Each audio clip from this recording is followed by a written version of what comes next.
I've been a police officer for nearly 10 years now, with 3 of those as a homicide detective.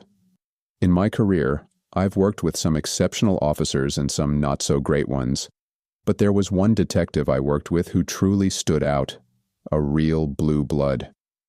Now, I know that term gets thrown around often, especially thanks to the TV series, but this guy was the embodiment of it.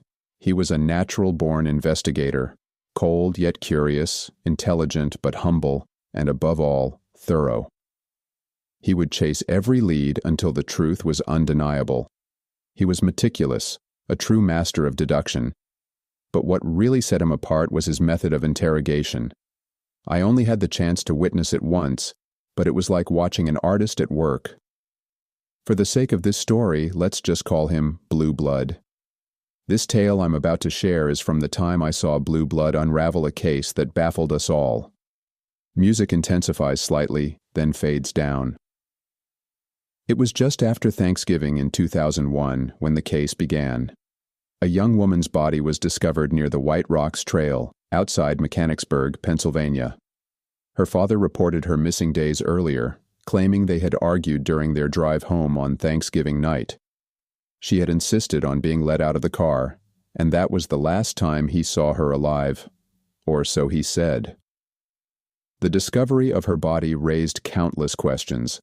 It seemed like an open and shut case when police found a suspect with priors for indecent exposure nearby, but Blue Blood wasn't convinced. Something didn't add up. Music shifts to a suspenseful tone. Blue Blood began pulling on a single loose thread. Why had the father and daughter been in such a secluded area? The father knew the route home like the back of his hand, so why were they so far off course? That question led to more unsettling discoveries. First, it turned out the young woman wasn't his biological daughter. She was his stepdaughter. Then, it came to light that the father had changed his last name to match the family he had married into. A strange move, no doubt, but to Blue Blood, it was a clue that couldn't be ignored.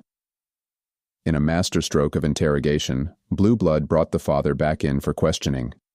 What began as a routine conversation quickly escalated when Blue Blood accused the father of lying. The father was stunned, but didn't confess, yet.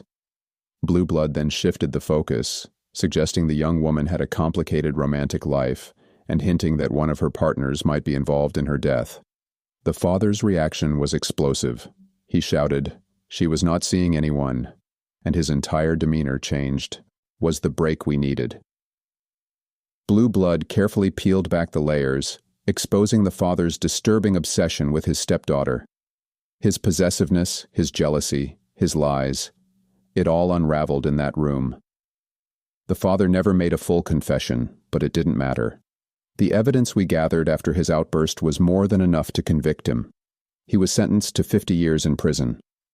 That case taught me something profound. As detectives, we must rely on evidence, not assumptions. Families, which we often view as safe havens, can harbor dark secrets. At ShadowTalesStory, we delve into chilling cases like this, stories that reveal the hidden darkness within humanity. Stay tuned for more spine-tingling tales. Subscribe to ShadowTalesStory, and we'll take you on a journey into the shadows where the truth awaits.